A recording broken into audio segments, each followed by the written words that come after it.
নমস্কার, সকলকে স্বাগত থ্রেডস্কোপের নতুন একটি ব্লগে। আজকে আমি একটা ওই ছোটো টকরি মতন বানানোর চেষ্টা করছিলাম, বা ফ্লাওয়ার ভাস টাইপের, যেগুলো ঝুলন্ত ভাস, মানে ক্রাফটে অনেক জায়গায় দেখেছি আমি, অনেকে বানায় বা অনেক জায়গায় কিনতেও পাওয়া যায় মেলাতে বা কোনো জায়গায়, যে সেই ছোট্ট মতন একটা ফ্লাওয়ার ভাস বলবো নাকি একটা টকরি বলবো, ওরকম টাইপের হয়, যার মধ্যে থেকে অনেক গুল্ম টাইপের যেই গাছগুলো হয় সেগুলো ঝোলে, দেখতে খুব সুন্দর লাগে, হোম ডেকোরেটরের জন্য কাজে লাগে। তো সেরকম একটা জিনিস বানানোর চেষ্টা করছি। তো করতে করতে আমি একটা কথা শেয়ার করি, সে একটা গল্প বা একটা কথা বলতে পারো তোমরা। প্রথমেই বলেছি, যেহেতু আমি উড়িষ্যায়, আমার শ্বশুরবাড়ি, অবভিয়াসলি বাঙালি নয়, উড়িয়া ফ্যামিলি। কিন্তু আমার এই ফ্যামিলিতে এই যে আমি, যেহেতু আমি এখন অনেক দিন হয়ে গেল এখানে রয়েছি, তো আমি ওদের ভাষাটাকেও ঠিকমতো বুঝতে পারি, ভালোভাবেই বুঝতে পারি। এবং আমি পড়াশোনাও করেছি, পড়াশোনা বলতে আমি শিখেছি, লেখা প্র্যাকটিস করেছি, উড়িয়া ভাষাটাকে আমি শিখেছি, লিখতেও পারি, বলতেও পারি কিছু কিছু। এখনও স্পিড আসেনি, যেমন আমরা বাংলায় এত সুন্দর স্মুথলি কথা বলি, সেই স্মুথ ব্যাপারটা এখনও আসেনি, চলে আসবে। কিন্তু আমি বুঝতে পারি, ওরা এখন আমার সামনে কোনো কথা বললে আমি সেটা রিপ্লাই হয়তো কোনো কোনো সময় উড়িয়াতে দিই, কোনো কোনো সময় হিন্দিতে দিই, তো এরকম চলছে। কিন্তু একটা মজার কথা যেটা শেয়ার করতে চাই, সেটা হচ্ছে আমার শ্বশুরবাড়ির ফ্যামিলিতে আমার যিনি শাশুড়ি মা আছেন, তার ওনার মা ছিলেন হচ্ছে বাঙালি ব্রাহ্মণ। হ্যাঁ, ওনার মা কলকাতার মেয়ে, ওনার মা ছিলেন বাঙালি ব্রাহ্মণ, উনি মারা গেছেন, উনি নেই এখন আমাদের মধ্যে।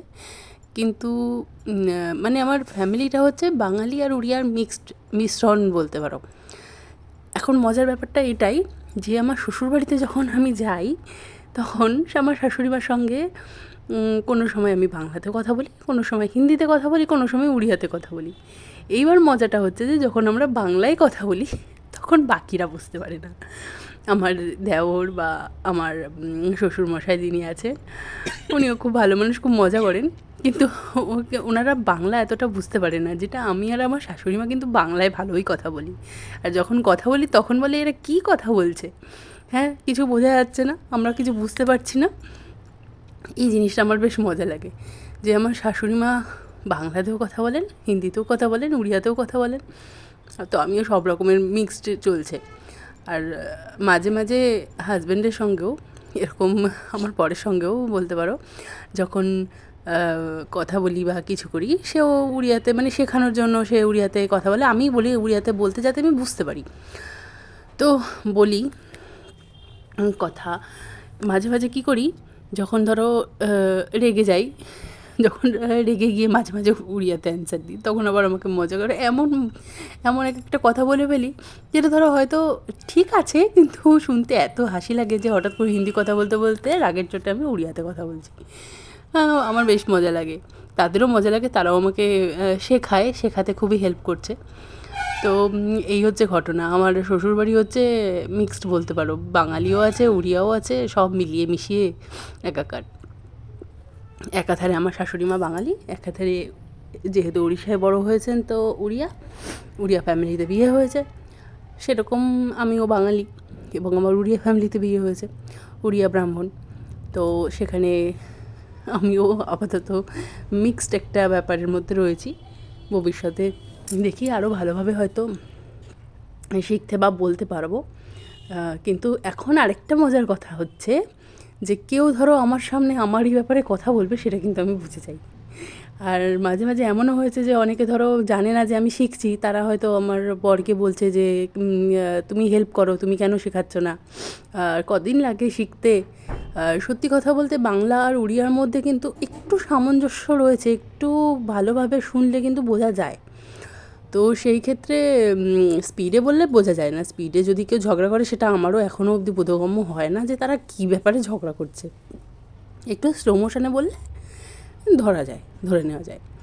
তো যখন আমার হাজব্যান্ডকে বলে যে তুমি কেন শেখাচ্ছ না বা শেখাও, হেল্প করো, আমি তখন চুপচাপ শুনি, ওদের ভাষায় ওরা বলে, আমি মনে মনে ভাবি যে তারা যদি আমার সামনে আমার ব্যাপারে কোনো কথা বলে, যারা জানবে না যে আমি উড়িয়াটা শিখে গেছি, আমি বুঝতে পারি, তাদের জন্য সমস্যা। কিন্তু আমি শুনলেও কিছু বলি না, আমি মনে মনে খালি হাসি যে আর বুঝতেও পারি যে কে আমার ব্যাপারে কী বলছে।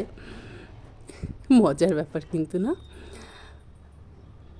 ও হলুদ আর লাল দিয়ে দেখো এটা করছিলাম, করতে করতে একটা সুন্দর একটা কি বলতে পারো আসন টাইপেরও হতে পারে।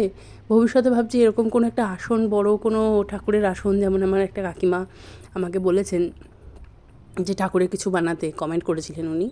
তো আমি বানানোর চেষ্টা করব। দেখলাম ভালোই লাগবে এরকম কালারিংয়ের মধ্যে করলে, 2-3টে কালার অ্যাড করে করব। আর আপাতত দুটো জিনিস আমি বানানোর চেষ্টা করছি। একটা হচ্ছে ডোর স্কিন, যেটাকে বলে ডোর স্কিন, যেমন ডোরের ওপর ঝোলায় দেখেছো, মাঝখান থেকে একজন এসে এই দেখো, ওনার কাজই হচ্ছে আসবেন, কোলের মধ্যে বসবেন আর সুতো নিয়ে খেলা করবেন। খাওয়া দাওয়ার দিকে মন নেই, কিচ্ছু খেতে চান না। আমি এই প্রথম কোনো বিড়াল বাচ্চা দেখলাম যে দুধ খেতে চায় না। আপনারাই বলুন। ওর খালি মাছ চাই, মাংস চাই, আর কিছু চাই না। আর খালি খেলা চাই, এটা নিয়ে খেলবে, ওটা নিয়ে খেলবে, নাচ দেখাবে, এদিক ওদিক এদিক ওদিক করবে। এই নিয়েই আপাতত আমার সংসার, আমার সময় কাটছে। ভালোই হয়েছে আপনাদের সঙ্গেও কথা বলি, এর সাথেও বক বক বক বক করতে থাকি। কেউ মাঝখান থেকে যদি বাইরে থেকে ভাবে যে এই মেয়েটি এত কার সাথে বকছে, আমাকে জিজ্ঞাসাও করে কার সাথে কথা বলছো, তা আমি বলি, এই যে আমার সংসারে নতুন একটা পুচকু এসছে, আমি তার সঙ্গে কথা বলছি। সত্যি ওর সাথে আমি মানুষের মতোই বকবক করতে থাকি, আর ও শুনতে থাকে, আর হ্যাঁ হ্যাঁ ম্যাঁ ম্যাঁ করতে থাকে, সারাক্ষণ শুধু ম্যাঁ ম্যাঁ করতে থাকে। যাই হোক, আমার টাইমটাও বাঁচে, টাইমটাও কাটে। নাহলে সারাদিন একা একা বোর হয়ে মুখ বন্ধ করে কতক্ষণ থাকা যায় বলুন তো। আর ফোনই বা কতজনকে ফোন করব, কাকে ফোন করব, সকলেই তো ব্যস্ত। তাই নতুন একটা রাস্তা তৈরি করেছি কথা বলার। আর আমার ভিডিওটি যদি ভালো লেগে থাকে তাহলে অবশ্যই লাইক করে দেবেন, শেয়ার করে দেবেন, কমেন্ট করবেন। কমেন্ট করতে একদমই ভুলবেন না।